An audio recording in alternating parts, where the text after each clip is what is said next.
It was a hot, sunny afternoon on August 5th. I had just left summer classes and was on my way home. I tucked my feet into the same familiar steel toe clips and, unlike most days, forgot to wear my bike helmet. I had a 12-mile ride ahead of me. Long-distance cycling was my talent, and I was particularly careful to wear a helmet most days. But for some reason, I forgot it. I was almost 2 blocks from my destination, riding down a hill on a 4-lane road. There were no sidewalks, but I was on the emergency lane on the side of the road.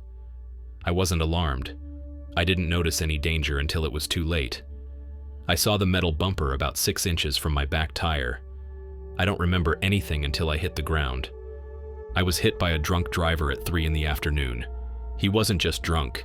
He had a 0.52% blood alcohol content. That's over 5 times the legal limit, folks. 3 patrol cars were following him. They said they saw me and waited to turn on their lights until he passed me, out of concern that he would have swerved to the right to get off the road in response to their signals. But this guy swerved to the right and hit me anyway, then tried to run for it. Witnesses said that I almost went under the front right tire of the truck, but that I somehow pulled myself off the speeding truck. When I hit the ground some 300 feet away, I hit with such force that the clothes ripped from my body. I don't recall this, but I did get to see those clothes later. They were pretty bloody and torn up. I was lying face down on the ground, unable to move. A police officer on the scene tried to talk to me to keep me awake. "Where do you live? Who is your next of kin?" he asked. I told him that my closest relative was my girlfriend. He recognized her last name and asked if she was related to a man he knew. I won't reveal her family's name in this document. It seemed we were there a while. The warm pavement started pooling with my salty blood. The ambulance arrived. They had difficulty putting me on a stretcher. They said that they didn't know how to lay me due to so many fractures in my body. I heard them rattle off those injuries on the radio: 5 multiple fractures of my left femur, 3 of my right hip, and massive internal bleeding. It was at that point that I became aware of the fractures and the pain. I screamed in agony and passed out from the pain. I woke up in Good Samaritan Hospital. I had tubes going down my throat and nose. I had all these machines connected to me. My arms had so many lines going into them, they looked like spaghetti. I kept screaming inside my head that I was thirsty, but no one could hear me because they had me on a drug called Pavilon. For those who don't know, it is used to paralyze your body so you can't move. I was only able to move my eyelids and fingertips. My girlfriend was in the room. I slipped in and out of consciousness. My girlfriend came up with an idea of how to communicate with me. She would go through the alphabet, and when she hit the right letter, I would blink. She would write that letter down on a pad. She then told the nurse that I was thirsty. The nurse told her that I could not have any water because the reason I was thirsty had to do with the internal bleeding, and I would drown in my liquid. My girlfriend spooned chips of ice to my lips. It felt so nice and quenched the pain somewhat, but I had difficulty swallowing it due to the tubes, if I remember correctly. 3 days later, the doctor called my girlfriend and told her that I was not expected to make it through the night and that she better call my family and let them know of my accident. She had already done this, but they told her to keep them posted on my condition since they lived many miles away.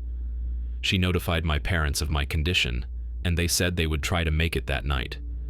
She also called my pastor and my most trusted friend to visit and give last rites. My mother ran into the room screaming, "My baby! My baby!" She was specifically instructed to be self-controlled because the staff did not want me to be tipped off about my condition. But it was then that I knew something was wrong. My parents would never have made the trip here if they didn't think something was seriously wrong. In the wee hours of the morning, I woke from my slumber. I couldn't breathe. No one was in the room. I tried to push a button on my bed to alert them, but my arms would not move. I saw a pool of blood flow from my chest to the bed to the floor. What was happening? Just before I passed out, I saw the nurses rush in. They told me months later that my body rejected the respirator tubes. They said that my lungs were 92% filled with pulmonary emboli. Bone marrow was being captured in my lungs from all the fractures. I was told that I was receiving the maximum amount of oxygen at the time, and the tubes came up. They said that the reason they came into the room was that my heart had stopped, and it set off an alarm at the nurses' station. They could not understand how it was that I was able to see them after my heart had stopped. This was a mystery to me as well. Outside in the waiting room, my girlfriend prayed. She saw all the commotion and wanted to know what was happening, but no one would tell her anything. A few minutes later, a doctor came out and told her that I had died. She told me later that she bowed her head and gave me to God to do as He wished. When I went under, I dreamed a dream, only it was real. I'll describe what death feels like. It feels like holding your breath underwater too long. You intensely struggle to surface to gasp for air. But the difference is that in death, your body doesn't move as your mind tells it to. You scream for help mentally, but your lips do not move. I think the fear was the worst part. The few moments without oxygen feels like forever. But then you fade out, and then it's like going to sleep. I dreamed I was going through a large tunnel. It was miles wide and long with a misty white light at the end. I felt so at peace there. I didn't want to leave. I was not alone. Someone was there with me. It was dark, but I was not afraid. We spoke to each other, not with lips and speech. It was like telepathy. We could understand what each was thinking and answer spontaneously. I was asked a question.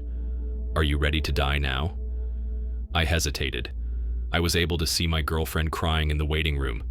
I immediately responded, "No, she needs me." And then I woke up. I was clinically dead 3 times while comatose, per the docs. Clinical death is not the same as actual death. It's when the monitors are no longer able to detect brainwaves or heart activity. Yet brainwaves came and went. The day before I woke up, I could hear muffled voices. I felt my girlfriend's hand on mine. I felt a cool liquid on my head. I woke up the next day. A coma is like going to sleep at night real tired, and then waking up the next morning wondering how time passed so quickly. I didn't believe it at first. I was out for so long. I wanted to get out of bed and go home. There is a twist in this story. That cool liquid I felt was my pastor anointing my head with oil for last rites. My girlfriend swore that I woke up shortly after they left. There were 4 present.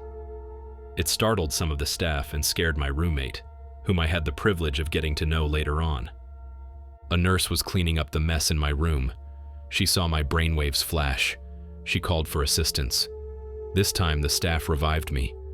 The reason they failed the last time was that they had to clear all the blood from my lungs first and were not able to help me until this time. But this time, they got me to breathe again. Gashes were sewn into my arms and more tubes were inserted. In my left wrist, an arterial line was added. On my right, there was a tube that created a circuit by which blood passed through a machine to enrich it with oxygen outside of my lungs. The doctor told my girlfriend to never expect me to ever wake up because I had been deprived of oxygen for a long time. My girlfriend waited day after day at my bedside, praying and waiting. She said my body was rigid and my eyes would stare up at the ceiling. I was comatose for 22 days. After I awoke, I was wheeled down a floor to get some tests and an ultrasound. Ultrasound is where they would use a probe and, through vibrations, can make a picture inside your body. I learned that my fractures still had not been set yet. The staff was too afraid that I would die in surgery if they attempted it while I was comatose. I went into surgery. I was then told by my girlfriend that my surgery failed. My femur was so badly fractured that the pins would not hold. They were going to try a new technique and have a team of surgeons fly in and see if they could fix it. If not, they said they would take the leg. My second surgery was a success. The doctors inserted a rod from hip to knee through the center of my femur. They put a coil over the femur to hold the pieces together. The rod was barbed on both ends to firmly ground it into my joints, but it severely limited my range of motion. I was not out of the woods yet. They gave me a local and drilled a bit through both legs while I lay in bed watching the blood splatter. I could not feel the pain, but I was sickened by the vibrations of the bit going through. Next, they stuck a metal pin through each leg that protruded out from each side about half an inch. They coated the ends with iodine and some sort of jelly. They connected cables to the rods and suspended my legs in traction for the next 8 weeks. I cannot describe the pain I felt during that period.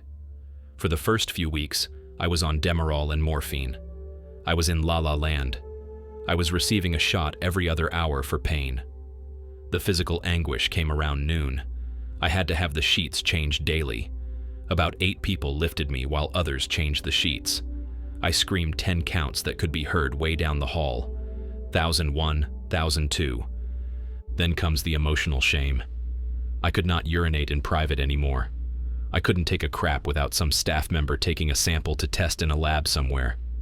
I had to have someone help clean me up. I was so humiliated and ashamed. But what could I do?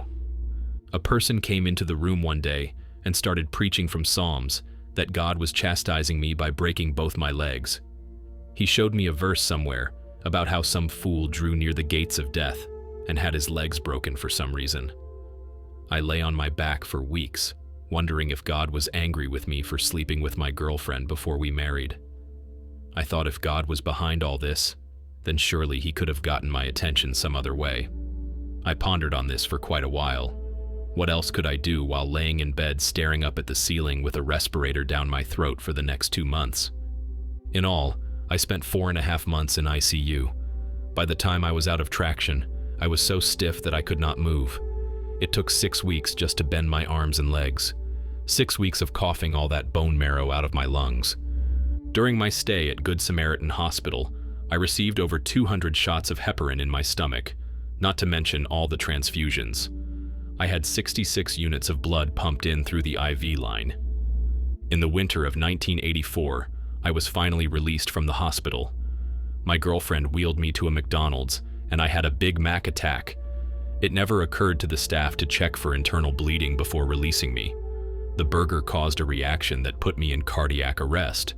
The next thing I know, I'm in a different hospital, ICU for the next 30 days, and then they had more reconstructive surgeries and more pain. I spent 3 years in and out of hospitals. The amount of time gave me a deep understanding of those in wheelchairs. During those 3 years, I often wept while sitting in a wheelchair, staring up at the familiar steps to my apartment, unable to step up them without someone assisting me. I wondered if I could ever walk again. Would I need a cane? Would I ever be able to run or ride my 10-speed again? And as I write this document, I tell you the answer was no to most of those questions. I live daily with bad hips and heel spurs in both feet now. I have been told that eventually, my condition will degrade as I get older. Someday, that wheelchair will guide me into life hereafter. The drunk driver was a 5-time offender. He was cited for 4 felonies and a misdemeanor. He received 10 days and was out of jail long before I woke up from the meds I was on in ICU. You would think he would have gotten more time. I was not as upset with his sentence as I was at the judge. My girlfriend attended the hearing. She asked for just one request, and that was that he sees what he did. His attorney stated it was against his constitutional rights to see me. The judge agreed. All 4 felonies were dropped because he was too intoxicated to be consciously aware of his actions, so I was told. For years I was bitter. I raised my fist at God and cursed him for allowing me to go through this trial. I wanted to kill the drunk driver, but I couldn't see going to jail for the rest of my life for getting revenge against what he got away with. I even had offers from others to do him in. But I knew that if I killed him, I would still have to one day answer for my actions. One day, he will have to give an accounting. It just was not my place to do it. Well, that does it for today's experience. Do you agree with the judge's lenient sentence? Do you think the drunk driver should have gotten a lot more time? Do you believe the person coming in preaching Psalms was out of line, especially judging this person on his premarital relationship with his soon-to-be wife? Let me know your thoughts in the comment section below. Remember to respect each other's beliefs, and if you disagree, do so respectfully. Until the next video, be blessed.